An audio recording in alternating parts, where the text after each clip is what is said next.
주님답게 믿음으로 내가 사모할 자 이 세상에 없네. 내가 사모할 자 이 세상에 없네. 내 맘과 힘은 도저히 믿을 수 없네. 그래서 우리는 주님 앞에 고백합니다. 오직 한 가지 그 진리를 믿네. 주는 나의 힘이요, 주는 나의 힘이요, 주는 나의 힘이요, 영원히 주를 의지하리. 주는 나의 힘이요, 주는 나의 힘이요, 주는 나의 힘이요, 영원히 주를 의지하리. 영원히 정말 그렇게 믿으시죠? 다시 한번 주님의 그 영광을 선포하며 고백합시다. 하늘 위에 주님답게 내가 사모할 자 이 세상에 없네. 내가 사모할 자 이 세상에 없네. 고백합시다. 내 맘과 힘은 믿을 수 없네. 우리가 믿는 한 가지, 오직 한 가지 그 진리를 믿네. 주는 나의 힘이요, 주는 나의 힘이요, 주는 나의 힘이요, 영원히 주를 의지하리. 주는 나의 힘이요, 주는 나의 힘이요, 주는 나의 힘이요, 영원히 주의 목소리로만 고백해볼까요? 주는 나의 힘이요, 주는 나의 힘이요, 주는 나의 힘이요, 영원히 주를 의지하리. 주는 나의 힘이요, 주는 나의 힘이요, 주는 나의 힘이요, 영원히 주를 의지하리. 주는 나의 힘이요, 능력이요, 주는 나의 힘이요, 주는 나의 힘이요, 영원히 주를 의지하리. 주를 의지하리. 주를 의지하리. 이어서 고백하며 찬양할까요? 예수 열방의 소망, 예수 열방의 소망, 예수 우리의 위로자. 주는 온 땅에 영원한 소망. 믿음으로 선포하며 예수 어둠 속의 빛, 예수 변함없는 진리. 주는 온 땅에 빛이 되네. 믿음으로 고백합시다. 우리 위해 죽으시고 다시 사신 생명. 우리 위해 죽으시고 다시 사신 생명의 주. 주님만이 소망이요, 변함없는 반석이라. 주님만이 온 세상을 비추시네. 또 죽음에서 부활하신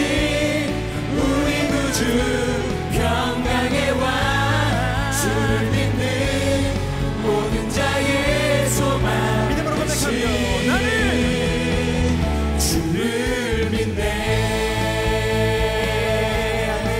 이것이 우리의 믿음의 고백되길 소망하며 다시 한번 찬양합시다. 예수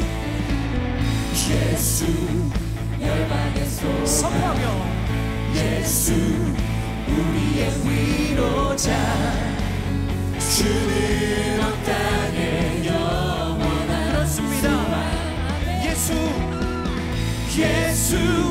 어둠 속의 빛 예수 변함없는 진리 주는 온 땅에 빛이 되시네. 우리를 위해 죽으시고 다시 우리를 구원하신 예수 그리스도를 선포합니다. 우리를 위해 죽으시고 다시 사신 생명의 주 주님만이 소망이요 변함없는 반석이라 주님만이 온 세상을 비추신대.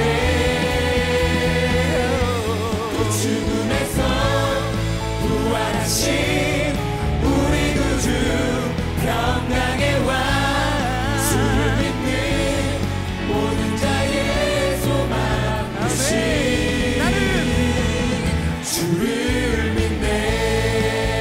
아멘. 그렇습니다. 이것이 주님을 향한 우리의 믿음의 고백입니다.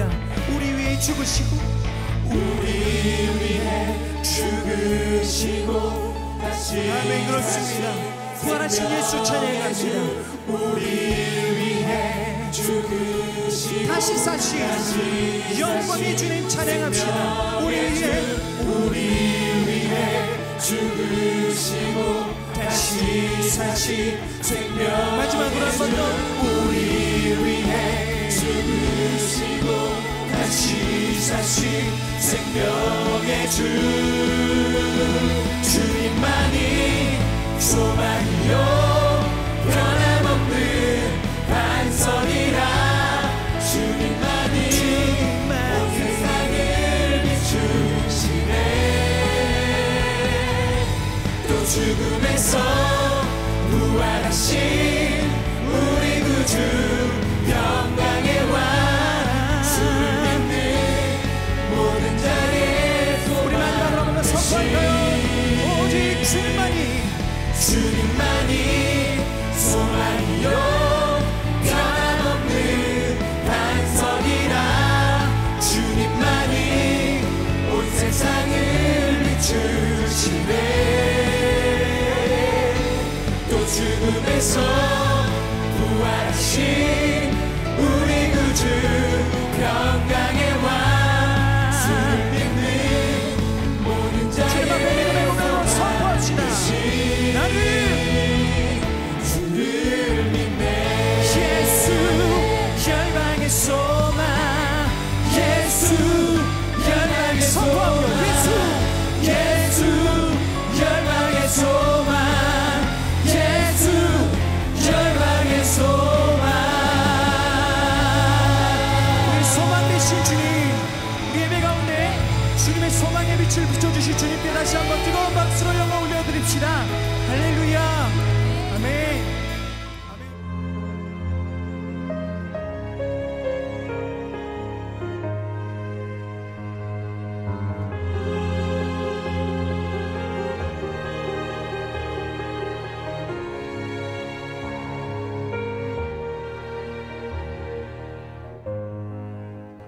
이 가정에 대한 말씀을 여러분들과 나누는데 지난주에는 아버지를 중심으로 한 가정에 대한 이야기를 나누었다면 오늘은 우리의 믿음의 가문을 세우기 위한 어머니들을 중심으로 한 그런 이야기를 나누려고 합니다.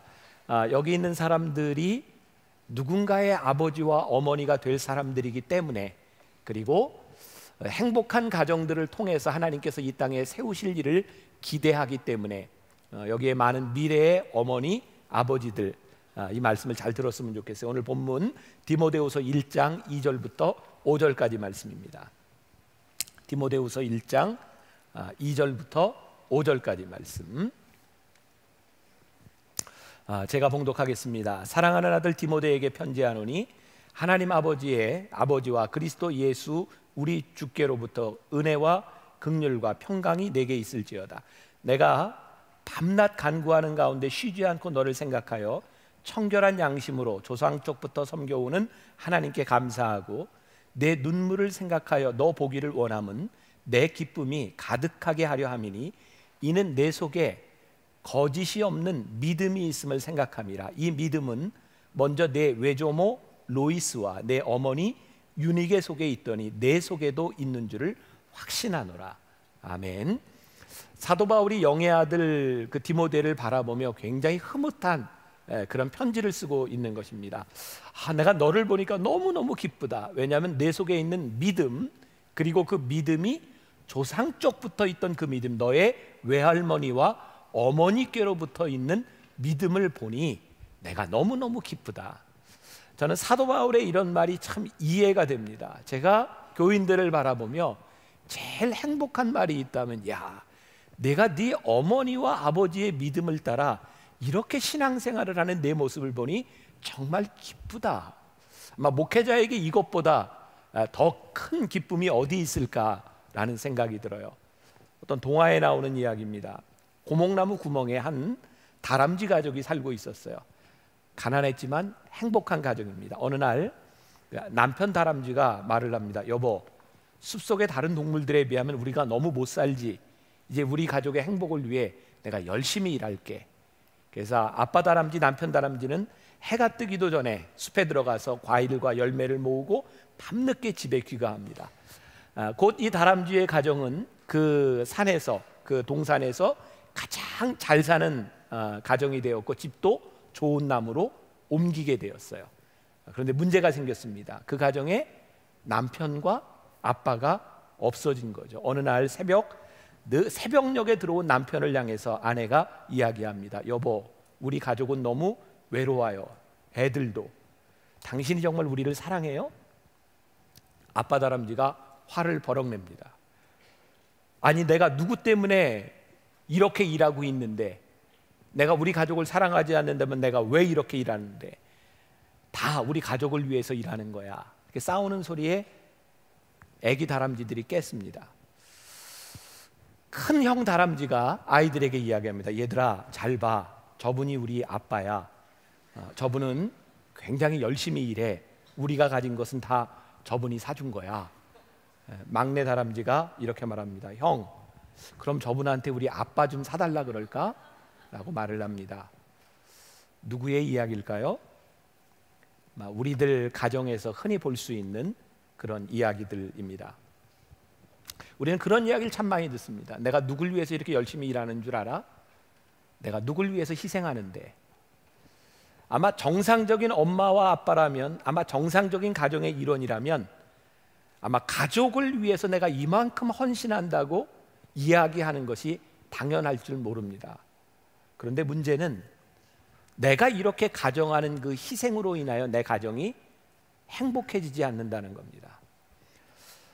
우리 가정의 중심이 무엇이고 우리 가정에 존재해야 될 아버지와 어머니, 그것이 존재하고 있는가, 우리 삶의 중심이 무엇인가, 사실은 이것이 가정에 굉장히 중요한데 우리들이 중요한 것을 잊고 산다는 거죠.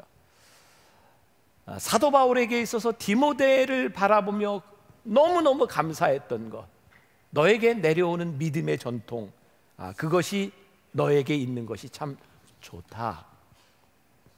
여러분들 가정을 생각해보고 여러분들이 꾸려나갈 가정을 생각해보세요. 우리 가정의 중심은 무엇인가? 요즘은 이렇게 애들이 오뚜기 같은 거 가지고 잘 안 노는데, 여러분 오뚜기 알아요? 오뚜기는 탁 넘어뜨리면 다시 일어서요. 넘어뜨리면 일어서요. 왜요?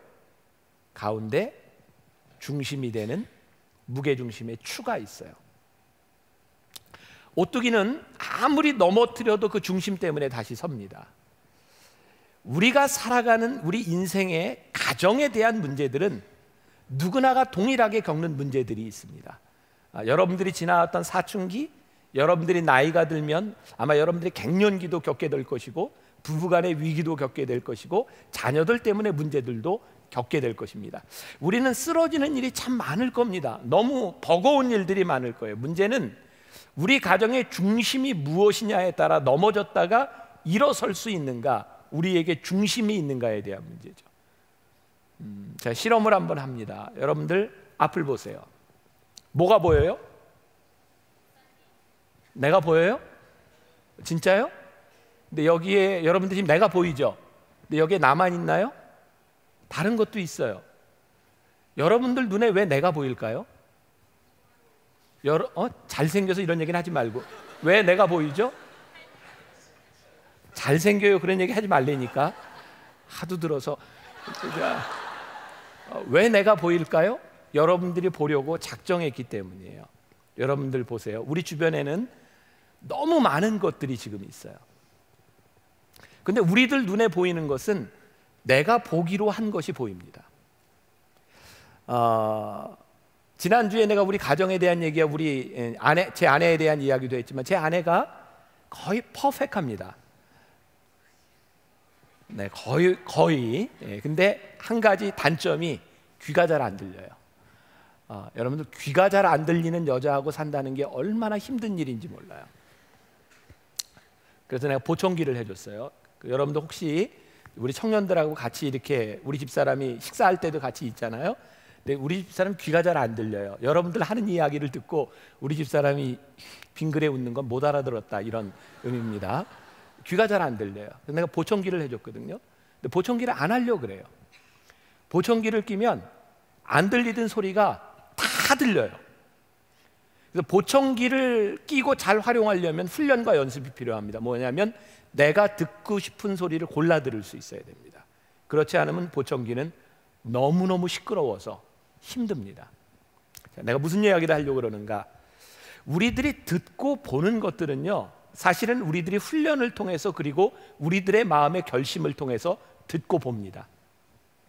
여러분들 인생에 수없이 많은 일들이 지나가고 있고 여러분들이 수없이 많은 일들을 경험하게 될 터인데, 여러분들이 어떤 삶의 태도와 어떤 믿음의 중심을 가지고 살아가느냐, 그것이 여러분들의 인생을 좌우할 뿐만 아니라 여러분들이 만들어가게 될 가정을 좌우하게 되어 있다는 사실이에요. 예레미야 33장 3절에 보면 너는 내게 부르짖으라, 내가 내게 응답하겠고 내가 알지 못하는 크고 은밀한 일을 내게 보이리라 라고 말씀합니다. 너는 내게 부르짖으라. 하나님을 향해 우리들이 눈을 들고 하나님을 향해 우리의 중심이 가면 하나님께서 하늘 문을 여시고 우리를 인도하시겠다는 약속입니다. 그런데 우리는 하나님을 믿는다고 하면서도 우리들 삶에 결정적인 우선순위들이 제대로 가 있지 않아요.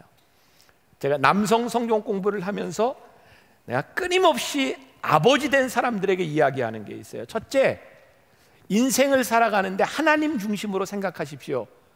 두 번째, 가정을 먼저 생각하십시오. 세 번째, 여러분들의 직업을 생각하십시오. 직업을 먼저 생각하면 가정이 깨어지고 신앙을 잃어버립니다.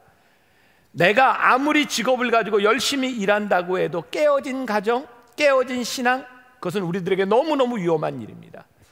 내가 가정을 위해 이렇게 헌신한다라고 이야기를 하지만 사실은 가족이 행복하지 않다면 그것은 거짓말입니다. 목회자가 목회를 하면서 나는 교인들을 위해, 교회를 위해 이렇게 헌신하고 여러분들을 위해 이렇게 애씁니다라고 이야기하는데 정작 교회가 힘들고 교인들이 힘들어한다면 그것은 교회를 위한 일이 아니라 내 개인적인 일일지 몰라요. 여러분들이 하나님을 믿으면 나는 하나님의 영광을 위해 삽니다, 내가 하나님을 위해 삽니다라고 말하지만 하나님의 마음이 여러분들로 인하여 아프다면 여러분들은 하나님을 위해 사는 것이 아닙니다. 결국은 나 중심적인 생각으로 우리들이 합리화하고 있을 뿐입니다. 여러분들이 가정을 생각하며 믿음의 가문을 세운다고 하는 것이 우리들이 하나님 앞에 어떤 중심으로 우리들이 살아가느냐, 이건 너무너무 중요한 문제예요. 출애굽기 2장 2절에 보면 모세의 어머니 이야기가 나옵니다. 그 여자가 임신하여 아들을 낳으니 그가 잘생긴 것을 보고 석 달 동안 그를 숨겼으나, 되게 우리들이 모세는 잘 아는데 모세의 어머니 요게벳은 잘 모릅니다. 우리를 신앙적으로 양육하는 어머니가 얼마나 중요한가라는 것은 성경에 잘 나오고 있는데, 모세에게는 요게벳이라고 하는 어머니가 있었고, 성경의 가장 위대한 사사요 제사장이었던 사무엘에게는 그의 어머니 한나가 있었어요. 이 디모데에게는 오늘 본문 말씀에 로이스와 유니게가 있었고, 감리교회 창시자였던 웨슬리에게는 수산나 웨슬리가 있었어요. 유명한 성자 어거스틴은 그의 어머니, 눈물의 자식은 망하지 않는다고 자식을 위해 기도했던 모니카가 있었어요. 위대한 인물들에게는 믿음의 어머니가 있었어요. 여러분들 다시 모세의 어머니로 돌아와서, 모세가 아기를 낳았는데 요게벳이 모세를 낳았는데 보니까 아들이 잘생겼다는 거예요. 여러분들 자기 자식 낳아놓고 웬만하면 잘생겨 보이지 않겠어요? 그래도 그러진 않더라도 나중에 잘생기겠지 이런 기대는 있지 않겠어요? 자기가 난 자식인데 엄마가 자기 아들을 보면서 야, 참 잘생겼다, 이것은 너무 당연한 얘기입니다. 여기서 성경에서 이야기하는 것은 어머니가 그냥 자기 애를 보고 잘생겼다 이런 차원에 대한 문제가 아니라, 어머니가 그 아들을 놓고 믿음의 눈으로 보았다는 거예요. 왜? 그 당시 애굽에 종살이를 하고 있던 이스라엘 백성들에게는 정말 위험한 일인데, 이스라엘 백성들이 자꾸 강대해지니까 애굽 왕이 뭐라고 얘기를 했어요? 너희 이스라엘 족속 중에 아이를 낳으면 딸이면 살려두고 아들이면 다 죽여라. 어떻게 엄마가 자기 자식을 죽입니까? 그런데 그럴 수밖에 없는 것이, 아들을 낳아서 죽이지 않으면 온 가족이 죽는데 그거 어떻게 안 죽입니까? 그래서 대부분의 사람들이 자식을 놓고 죽이는 거예요. 아들을 낳으면 죽이는 거예요. 근데 어머니 요게벳이 그의 아들을 낳았을 때 그 아들을 죽일 수 없는 이유, 믿음의 눈으로 하나님께서 이 아들을 향한 하나님의 마음, 그것 때문에 3개월 동안 아기를 숨겨서 키웁니다. 그리고 결국 아기의 울음소리가 커졌을 때 나일강에 띄우죠. 모세가 결국은 이스라엘 백성들을 구원하는 일을 하게 됩니다. 요즘 성공적으로 자녀를 키우려고 하면 두 가지 조건이 있어야 된다 그러죠. 하나는 돈이 있는 할아버지와 할머니, 그다음에 엄마의 정보력, 이게 있어야 아이들이 잘 된다고 이야기를 해요. 아마 여러분들도 그 세대에 있을지 몰라요. 세상 사람들이 똑같이 그렇게 살아가는 거예요. 여러분 성경의 인물들을 보세요. 위대한 어머니들을 보세요. 이 세상의 어머니들이 똑같이 하는 그런 삶을 살아가는 것이 아니라, 그 시대를 막론하고 믿음의 눈으로 자식을 보았던, 믿음과 신앙의 눈으로 자식을 키웠던 어머니들에 의해서 위대한 인물들이 나와요. 믿음의 가문은 세상을 따라가는 사람들에게서 나오는 것이 아니라, 믿음의 눈으로 자식을 보았던 어머니의 기도와 믿음의 결단을 통하여 믿음의 사람들이 나와요. 히브리서 11장 23절에 보면, 믿음으로 모세가 낳았을 때에 그 부모가 아름다운 아이임을 보고, 못으로 낳았을 때 믿음으로 모세가 낳았을 때에 그 부모가 아름다운 아이임을 보고 석 달 동안 숨겨 왕의 명령을 무서워하지 아니하며. 이게 무슨 얘기예요? 다른 엄마들과 같은 두려움, 그 시대를 살고 있었던 똑같은 가정과 같지 아니하고, 그들은 아들을 낳았을 때 믿음의 눈으로 그 아들을 보았으므로 그 아들을 다르게 키워요. 우리 어머니는 초등학교밖에 안 나오셨어요. 우리 어머니의 삶을 보면 우리 시대의 그 어머니들의 삶이 그랬던 것처럼 그렇게 완벽하거나 좋은 어머니는 아니었던 것 같아요. 내가 기억하는 우리 어머니, 내가 초등학교, 중학교, 고등학교 다닐 동안 우리 학교를 찾아와서 선생님을 한 번도 만나서 자식 부탁을 해본 적이 없는 어머니. 여러분들이 못 믿겠지만 우리 어머니가 딱 학교에 한 번 와본 건 내가 전교 1등을 했을 때 선생님이 나한테 너희 엄마는 아들이 전교 1등을 해봐도 안 오냐? 그 얘기를 듣고 억지로 한 번 왔다가 가보신 거 말고는 설교를 하는데 안 믿으면 은혜가 안 돼요. 그거 말고는 경험이 없어요. 졸업식 때도 우리 아버지는 한 번도 와본 적이 없고 우리 누나, 우리 형이 학교 다닐 때도 우리 부모님은 한 번도 학교를 찾아와 보신 적이 없어요. 내 마음속에 생각나는 우리 어머니의 모습은 학교에 나를 한 번도 찾아와 본 적이 없고, 나는 아버지에 대한 기억, 나는 어렸을 때 아버지한테 맞았던 기억이 있어요. 초등학교 때까지 맞았던 기억. 근데 나는 아버지한테 맞은 것 때문에 아버지가 나를 미워하는가 보다라고 생각을 한 번도 해본 적이 없어요. 왜? 내가 아버지에게 맞고 난 다음에 우리 아버지는 늘 나를 위해 기도해 주셨고 용돈을 주셨어요. 그래서 맞는 것도 괜찮다. 감정에 의한 것이 아니라 아버지가 나를 사랑하는구나라는 느낌이 내 안에 있어요. 우리 어머니는 내 인생에 가장 중요한 순간 때마다 나를 찾아오신 것이 아니라 기도하는 모습을 나에게 늘 보여주셨어요.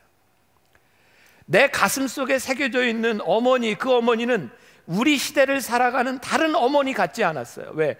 그 당시에 목회를 하는 어머니와 아버지들은 자녀들에게 그렇게 다정다감한 부모님이 되지 못했어요. 그런데 내 가슴 속에 남아있는 우리 어머니는 믿음의 어머니였어요. 여러분들의 가슴 속에 남아있는 엄마와 아버지가 어떤 모습이었는지 그것은 여러분들에게 이미 지나간 일입니다. 그러나 여러분들이 어떤 어머니와 어떤 아버지가 될 것인가는 여러분들이 결정할 수 있는 일이고, 여러분들의 가정이 지금 어떻게 되어 왔는지 모르지만 앞으로 여러분들이 믿음의 가정을 세우는 것은 여러분들이 어떻게 살아가느냐에 대한 문제. 중앙기독초등학교를 세워서 지금 거기에 교장으로 있는 우리 김요셉 목사님이 삶으로 가르치는 것만 남는다라는 책을 썼어요. 그 책에 보면 이 목사님이 초등학교 4학년 때, 아버지가 김정한 목사님인데 선교사의 자격으로 초등학교 4학년 때 미국 미시건에 가서 공부를 하게 됩니다. 미국 사람처럼 생겼지만 한국에 태어나서 한국 공부를 한 사람, 어머니가 미국 분이지만 영어를 그 또래만큼 하지 못할 때 처음 클래스에 갔는데 선생님이 수업 시간에 아이들 한 사람 한 사람 이름을 부르면서 단어를 대면 스펠링을 이야기하는 거예요. 그때 김요셉 목사님은 두려웠대요. 왜? 스펠링을 댈 수 없으니까. 근데 선생님이 첫 시간에 자기를 좀 봐주면 좋은데 한 사람 한 사람 스펠링을 대가는데 김요셉을 부르더라는 거예요. 근데 게다가 봐주기는커녕 앞으로 나와 그러더래요. 와, 이제 큰일 났다. 근데 선생님이 아이들에게 여기가 김요셉인데 선교사님의 자녀다라고 이야기를 하면서, 요셉아, 선생님 이름을 한국말로 써줄 수 있니? 선생님 이름은 샤프야. 그래서 김요셉 목사님이 칠판에다가 샤프 이렇게 이제 딱 썼대요. 선생님이 그걸 보면서 아이들은, 얘들아, 선교사가 된다고 하는 것은, 선교사 자녀가 된다는 것은 이런 거야. 얘 한국말을 너무 잘하지. 얘는 한국말을 너무 잘하는 아이야. 그리고 수업이 끝났는데 애들이 김요셉 목사님한테, 4학년 때 김요셉한테 오더니 내 이름도 한글로 좀 써줘. 그래서 애들 이름을 부르면 한국말로 착 써주기 시작했대요. 일약 스타가 됐어요. 한국말로 잘 쓰는. 그 책에서 이야기하고 싶은 게 무엇이냐, 이 목사님을 인커리지 시켜줬던 게 뭐냐면, 못하는 것이 아니라 이 아이가 잘할 수 있는 것을 선생님이 돋보이게 해서 공부하게 만들었다는 거예요. 우리가 자녀들을 바라보면서 세상의 눈으로 우리 자녀들을 보고 우리의 가정을 보면 우리들의 부족한 것이 많이 보여요. 이 세상에 아무도 완전한 사람은 없어요. 오늘 제 고등학교 동창이 저를 찾아왔어요. 오늘 점심을 같이 먹었어요. 그 친구가 고등학교 다닐 때 공부를 아주 잘해, 정말 천재 같은 친구였어요. 나하고 짝꿍이었는데 나는 국어만 잘했어요. 근데 아무리 국어를 잘해도 내가 고등학교 다닐 때는 국영수를 다 잘해야 인정을 받지, 국어만 잘해가지고는 별로 인정을 못 받는. 그래서 저는 고등학교를 다닐 때 제가 전교에서 국어를 제일 잘하는 학생이었음에도 불구하고 열등감을 많이 가지고 있었어요. 그 친구는 좋은 머리를 가지고 이제 LG 수석연구원, 지금 포스코에 이렇게 있는데, 내가 그 얘기를 했어요. 내가 고등학교 다닐 때 얼마나 많은 열등감에 시달렸는지 아냐고. 내가 다니던 그 시절의 그 학교는 잘하는 것을 인정해 주는 것이 아니라 모든 것을 잘하지 않으면 인정받지 못하던 시대에 나는 정말 많은 열등감을 가지고 살았다고. 근데 그 친구가 잘 믿지를 못하는 거예요. 너에게 그렇게 많은 열등감이 있었냐고. 아무도 선생님들이 나에게 너 국어를 잘한다 그래서 인커리지 시켜준 것이 아니라 너는 국어를 잘하는데 왜 수학하고 영어를 못해? 그것 때문에 늘 혼났던 기억이 나에겐 있어요. 여러분, 우리 인생에 하나님이 주신 것, 하나님이 나에게 자녀를 주시고 특별한 것을 주신 것, 그것이 우리들 눈에 보이기 시작하고 믿음의 눈으로 우리들의 자녀들을 보기 시작할 때 우리들에게 소망이 생기는데, 우리가 세상의 가치로 보기 시작하면 우리들은 끊임없는 컴플렉스 가운데 살아가요. 사무엘상 1장 27절부터 28절까지 보니까 유명한 사무엘의 어머니 한나의 이야기, 이 아이를 위하여 내가 기도하였더니 내가 구하여 기도한 바를 여호와께서 내게 허락하신지라, 그러므로 나도 그를 여호와께 드리되 그의 평생을 여호와께 드리나이다 하고 그가 거기서 여호와께 경배하니라. 사무엘의 이야기는 어머니와 자녀 사이의 아름다운 관계를 보여주는데, 한나가 아들을 전심으로 하나님 앞에 드렸더니 그 아들이 하나님을 경배했다라고 되어 있어요. 우리가 이렇게 어렸을 때부터 드린 아이를 성경적인 용어로 나시린이라 그래요. 나시린, 구별된 자. 근데 이 나시린은요, 어머니가 자격이 되지 않으면 나시린이 나오지를 않아요. 어머니가 그 아이를 하나님 앞에 온전히 드릴 수 있는 믿음이 없으면 나시린이 되지를 않습니다. 근데 많은 부모님들이 이런 생각을 해요. 내 자녀를 하나님께 드린다고 하는 것은 너무 허망한 일이라고 생각을 해요. 아니, 내 자식을 어떻게 하나님께 드려? 여러분, 내 자식을, 이제 앞으로 엄마 아빠가 될 사람들 잘 들으세요.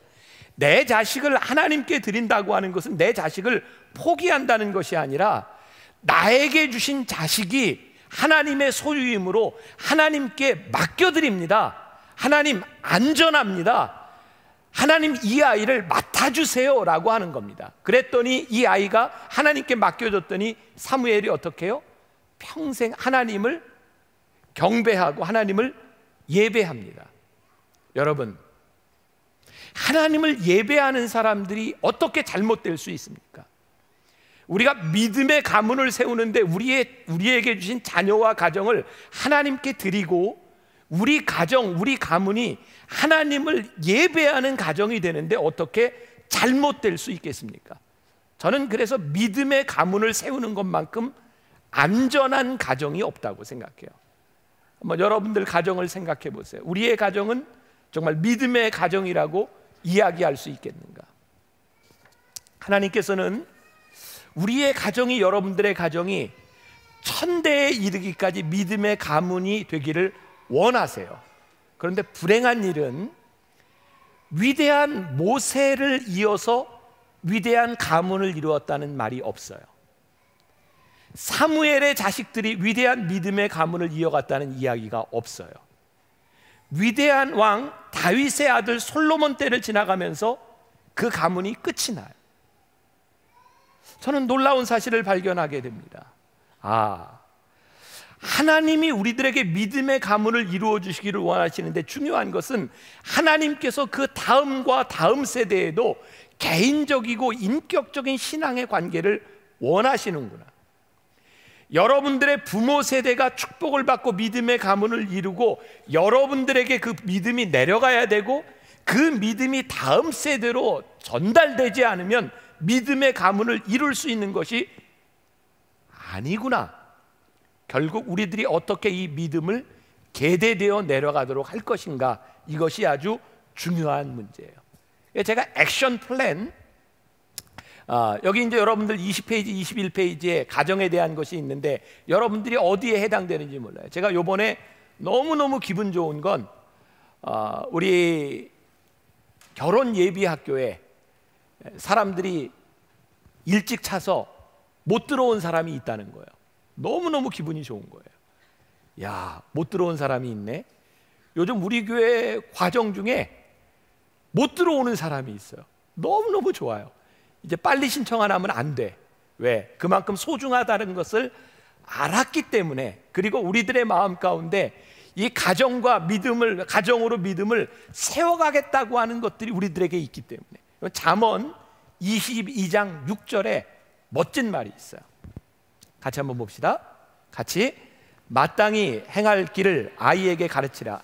그리하면 늙어도 그것을 떠나지 아니하리라. 마땅히 행할 길을 누구에게 가르쳐요? 아이에게 가르치라. 그리하면 늙어도 그것을 떠나지 아니하리라. 어제 제가 결혼 예비학교 강의하면서 그런 얘기했어요. 결혼하고 아이를 낳으면 꼭 때려서 가르쳐라. 성경에 보니까 채찍으로. 그렇다고 내가 채찍으로 때려본 적 없어요. 근데 아이를 좀 때려서 가르치라 그래서. 여러분, 일부러 때리라고 하는 것이 아니라 때려야 되면 때릴 줄 아는 부모가 돼야 돼요. 마땅히 행할 길을 가르쳐야 돼요. 저기 우리 잠옷이라도 우리 아기 엄마들이 있고 한데, 뭐 지금 때리진 않겠죠. 내가 이런 얘기한다고.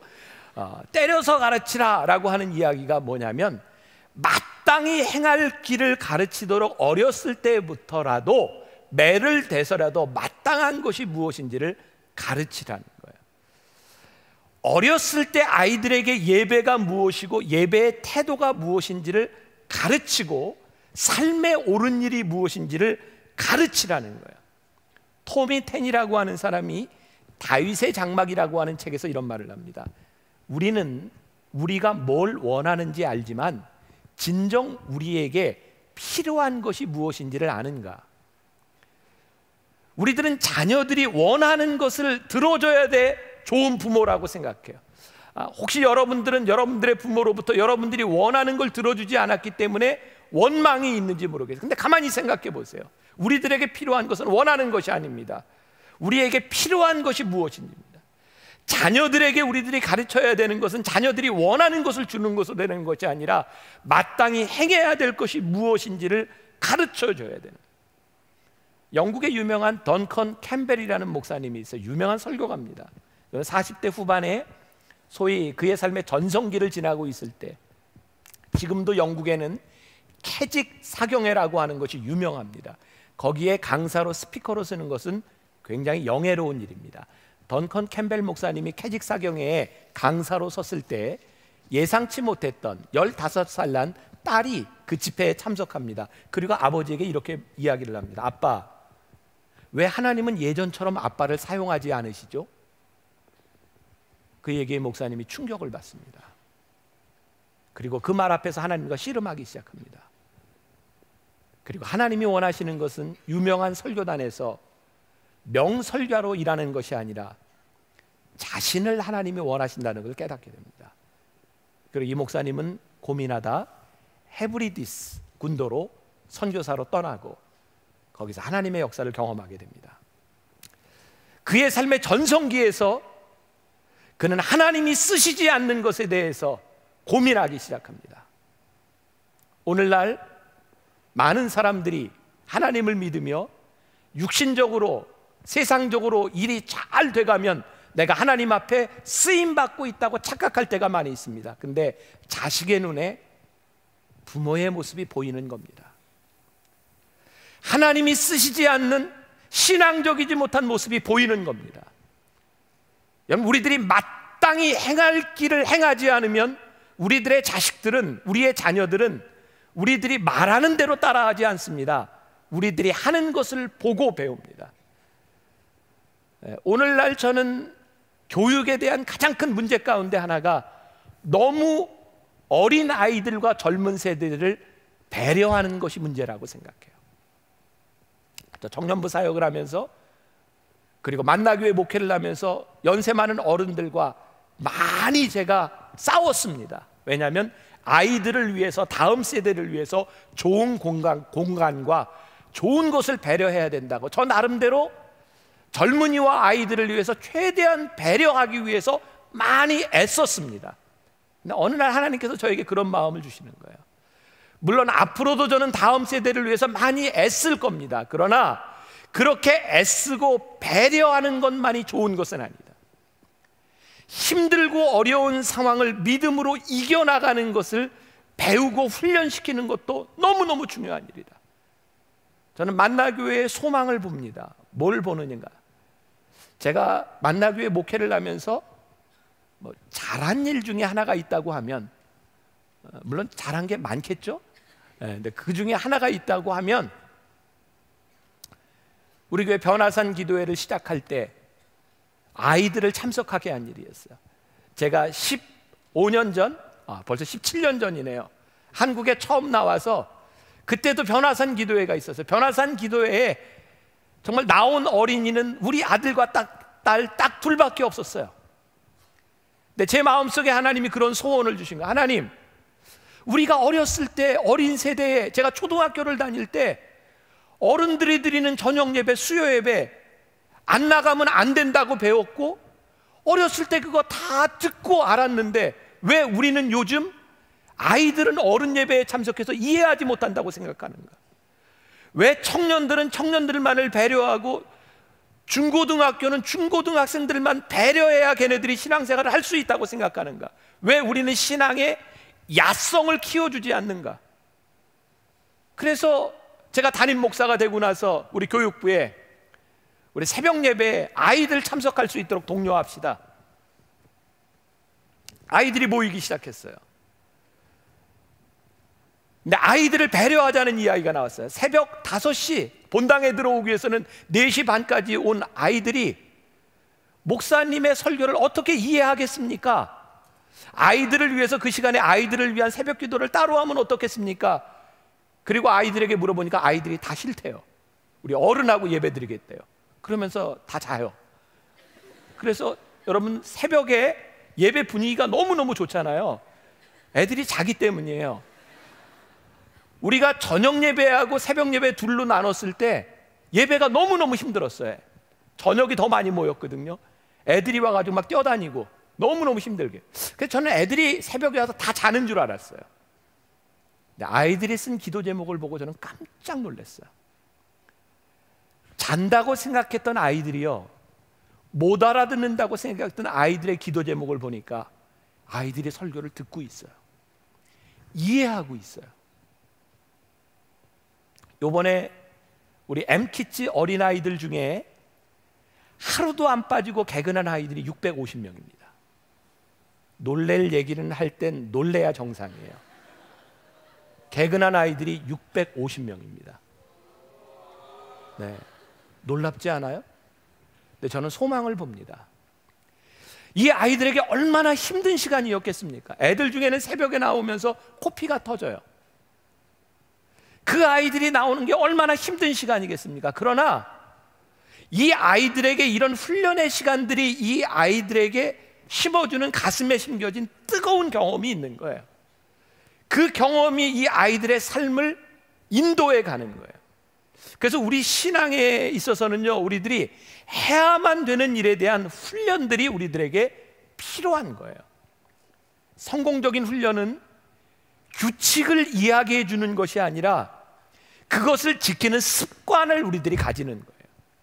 그래서 여러분들이 정말 좋은 부모가 되고 믿음의 가문을 이루기 위해서 여러분들 안에 있는 믿음의 습관과, 그리고 여러분들의 자녀 세대의 다음 세대들에게 우리들이 마땅한 일을 가르쳐 줘야 되는 것, 이것이 여러분들 마음 가운데 잘 새겨져야 되겠다. 군대 갔다 온 남자들 있죠? 군대 가서 훈련 받을 때 제일 하기 싫은 지겨운 훈련이 뭐였어요? 무슨 훈련? 내 기억에 나는 제식 훈련이었어요. 제식 훈련. 아니 4주 동안, 나는 이제 12주 장교 훈련 받는데 4주 동안 걷는 거 시켜요. 뒤로 돌아이 가, 하나 둘 걷고 좌양 우양. 아니 이거를 몇 주를 해. 이런, 자 지금 워러 수두빛. 아니 이거 걷는 훈련을 이렇게 해. 에? 맨날. 근데 깨닫게 된 게 있어요. 손의 각도 90도, 120도. 이 훈련이 왜 필요하냐면 걷는 걸 제대로 못 걸으면 당나라 군대가 돼요. 규율이 걷는 데서 나와요. 그래서 군인들은요, 걷는 훈련을 시켜요. 두 번째 제일 지겨웠던 훈련, 아까 제식 훈련 마친 것 같은데 뭐가 또 지루했어요? 난 제일 지루했던 게 사격 훈련이었어요. 앉았어, 쪼그렸어, 엎드렸어. 일주일 내내 사격 훈련 받았어요. 왜일까요? 전쟁이 일어났을 때 자세가 틀리면 안 맞아요. 엎드려서 쏘지 않으면 총에 맞아요. 그래서 어느 때든지 쪼그려 쏴든 앉아 쏴든 엎드려 쏴든 마치고 전쟁에 임할 수 있도록 훈련하는 거예요. 몸에 익히는 거예요. 여러분, 우리들이 믿음의 가문을 이루고 우리들이 신앙을 이룬다고 하는 것은 그냥 규칙을 가르쳐 준다고 되는 일이 아닙니다. 때때로는 우리의 몸에 그것이 익을 때까지, 우리들의 삶에 그것이 익을 때까지 가는 거예요. 그래서 믿음의 추억과 믿음의 경험이 있는가? 여러분들은 모르지만 우리 아이들이 있잖아요. 우리 650명의 아이들이 메달을 받아요. 메달을 4개를 모으면은 이제 나하고 같이 사진을 찍고 밥을 먹어요. 그리고 16개를 또 모아요. 아이들에게는 이게 펜날을 아주 예쁘게 만들어 줍니다. 그리고 그때 아이들을 격려하면서 내가 아이들한테 얘기해요. 초등학생 아이들한테, 얘들아, 앞으로 너희들 나이 들어서 결혼하게 되면 너희들 사귀는 아이들에게 꼭 물어봐. 메달 몇 개야? 그리고 메달이 몇 개면 안심이 되고 메달도 없으면 조금 생각해 봐야 돼. 우리 청년들에게 결혼 예비 학교를 했어요, 안 했어요? 아주 중요한 이야기입니다. 왜? 우리들이 성경적 결혼의 원리들을 배우는가, 배우지 않는가? 여러분들이 믿음을 지키고 믿음의 가문을 세워나가기 위해서 여러분들이 무엇을 배우고 무엇을 훈련했는가? 저는 만나교회 여러분들이 정말 좋은 교회 다닌다고 생각하는 것은 우리들이 세대별로 결혼 예비학교에서부터 결혼하다가 조금 문제가 생기면 갈등을 해결할 수 있는 젊은 부부 학교, 그리고 애를 낳으면 애들을 어떻게 키울까, mother wise, 그 다음에 man of God, father wise, 아버지들의 교육을 시켜주고, 그 다음에 이렇게 나이가 들어서 중년이 들어가면 중년 남자들을 위한 교육이 있고, 그 다음에 어머니와 애들이 같이 갈 수 있는 캠프가 있고, 아이들을 위한 제자 훈련 학교가 있고, 중고등학생들을 위한 다윗 비전 학교가 있고, 우리들이 신앙으로 훈련받을 수 있는 정말 좋은 기회들이 있는데 우리들이 이것을 놓치고 살아갈 때가 많이 있어요. 우리 청년들, 여러분들의 믿음과 여러분들의 믿음의 가문과 여러분들의 다음 세대가 저절로 그냥 되어지는 것이 아니라 여러분들의 삶의 말씀이 훈련되고 여러분들이 배워야 여러분들이 믿음의 가문을 이루어 나갈 수 있다는 사실이에요. 앞으로 좋은 훈련을 받으려는 마음이 좀 생깁니까? 미래의 엄마 아빠인 여러분들에게 제가 지금 이야기했는데 꼭 기억하세요. 이게 여러분들이 아직 부모가 아니라 실감나지 않을지 모르지만, 여러분들이 결혼을 하고 자녀들이 생긴다면 자녀들과 정기적으로 함께하는 시간을 가지도록 노력하세요. 가족들끼리. 나는 노력을 많이 한다고 생각을 했는데 우리 애들은 나에 대해서 이런 이야기를 하대요. 어느 날 우리는 아버지와 같이 한 추억이 없어요. 지금은 내가 어느 정도 여유가 있지만 우리 아이들이 초등학교, 중학교, 고등학교 다니던 시절에 한 번도 가족 휴가를 가본 적이 없어요. 저는 아이들이 다 이해를 해준 줄 알았어요. 아버지는 목회자이니까 애들이 이해해줬다고 생각을 했지만 아이들에게 어렸을 때 아버지로서 같이 해준 추억이 없어요. 내가 목회를 열심히 했다 그것만으로는 설명이 안 되는 부분, 내가 잘못한 부분이에요. 나는 우리 아이들을 위해서, 내가 미국에서 공부를 하고 나오던 때 우리 애들이 6살, 8살 그랬어요. 제가 마지막으로 나오던 그 마지막 학기에 예일 대학에서 그 선교학을 공부하는 사람들에 대한 그 세미나가 있었고, 내가 이제 티칭 어시스턴트로 이렇게 참여해서 가르쳤기 때문에 나에게 이제 룸앤보드가 다 이렇게 공짜로 주어졌어요. 그래서 우리 아이들을 데리고 그걸 가르치고 난 다음에 아이들에게 마지막 미국을 나올 때 좋은 걸 보여줘야 되겠다. 그래서 보스턴으로 가서 우리 애들을 데리고 하버드, MIT, 유명한 학교들을 다 보여줬어요. 우리 아이들을 위해서. 우리 아이들이 얘기하는 거예요. 하나도 기억이 안 난대요. 6살, 8살 때 이 아이들은 내가 여기가 MIT, 여기가 하버드 할 때 애들은 다 자고 있었어요. 제가 요즘 생각합니다. 부모가 원하는 것을 보여주는 것이 아니라 아이들이 필요한 때 필요한 시기에 부모들이 함께 있어주는 것이 너무너무 중요합니다. 저는 여러분들에게 이렇게 얘기하고 싶어요. 우리 교인들에게도 신앙생활 굉장히 중요합니다. 교회 활동 굉장히 중요합니다. 우리 열심히 해야 합니다. 그러나 그것 때문에 가족과 함께하지 못한다면 하나님께서 우리 신앙인들에게 주어진 그 가족을 보면서 기뻐하시겠습니까? 우리가 어떻게 밸런스를 맞추고 최선을 다하고 하나님을 섬기며 우리들에게 주어진 가정을 잘 섬겨나가는가, 이건 너무너무 중요한 일이에요. 두 번째, 신앙 중심적인 가정이 되도록 우리들이 해야 돼요. 왜? 아이들은 부모의 삶을 바라보며 그 신앙을 알아요. 그리고 부모가 가족들이 모였을 때 어떻게 살아가느냐에 대한 모습을 바라보며 그대로 따라해요. 내가 참 잊을 수 없는 기억 중에 하나가, 우리 교회 젊은 부부가 교회 등록을 하게 됐어요. 그 아버지가 뉴질랜드에 사는데 저를 찾아와서 이런 얘기를 해요. 목사님, 우리 아들을 꼭 부탁합니다. 잘 봐주세요. 우리 가정이 4대째 감리교 가문입니다. 우리 이 애가 이제 5대째 내려갑니다. 근데 이 아이가 신앙생활을 잘 못하는 것 같아요. 목사님이 좀 잘 돌봐주세요. 지금 이제 미국으로 이제 돌아갔는데, 근데 참 신기한 건 아버지가 그렇게 걱정하는 그 아들이요, 예배 시간마다 늘 앞자리에 앉아 있어요. 그래서 제가 물어봤어요. 아버지가 그렇게 걱정하는데, 아들의 신앙을 그렇게 걱정하는데, 그렇게 걱정하는 아들이 이렇게 늘 예배 시간마다 앞자리에 나와 있는 게 나는 참 신기하다. 그 친구가 저에게 이렇게 얘기해요. 목사님, 저는요 그냥 어렸을 때 할머니가 늘 예배 시간에 맨 앞자리에 저를 앉혀놓고 예배드렸던 기억이 제 마음속에 자리 잡고 있어요. 그래서 저는 예배 시간에는 그냥 늘 앞에 앉아야 되는 걸로 알아요. 전통이 뭔지 아세요?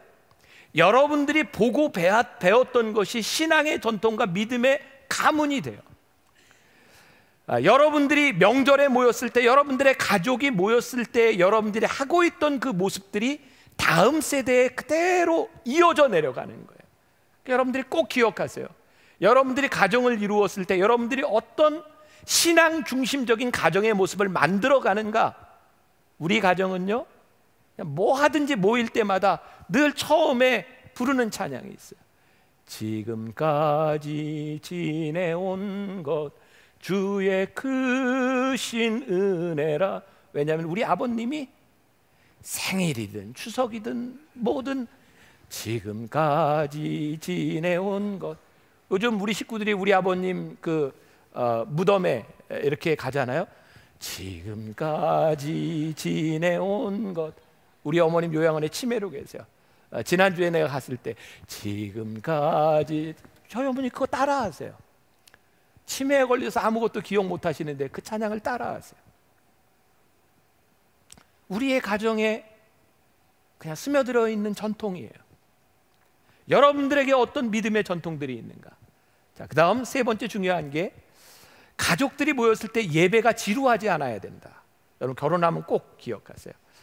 특히 여기 이제 할머니 할아버지들이 있다면 제 이야기를 듣고 믿음의 가문을 만들어야 된다고 손자 손녀를 앉혀놓고 믿음은 이런 거야 막 얘기해서 애들로 하여금 질리게 만들면 그 아이들이 예배 드리는 거 싫어해요. 예배는 즐거운 거예요. 그래서 우리들의 자녀들에게 맞게 예배를 드려야 돼요. 즐겁게 예배를 드리도록 해줘야 돼요. 내가 알고 있는 어떤 여기 자매 아버지 장로님이 울산에 사는데 그 아들이 지금 늦게 나가지고 초등학생인데, 내 기억에 맞나 모르겠어요. 성경 구절 짧은 걸 외우면 1,000원, 긴 거 외우면 2,000원. 애가 돈 모으는 재미에 성경을 외워가지고 지금 무지무지하게 많이 외우고 있어요. 저는 참 지혜로운 일이라고 생각해요. 아이에게 말씀을 익히도록 하는 것이 좋은데 때려가면서 외우게 하는 것과 상금을 주면서 외우게 하는 것이 어떻게 같을 수 있겠어요?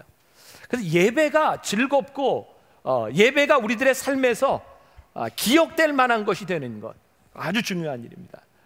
마지막으로 거룩한 하나님의 소원으로 자녀를 축복하는 일이에요. 여러분들 꼭 기억하세요. 앞으로 여러분들에게 자녀들이 생기면 거룩한 하나님의 소원으로 자녀들을 축복해 주세요. 너 커서 돈 많이 벌어라.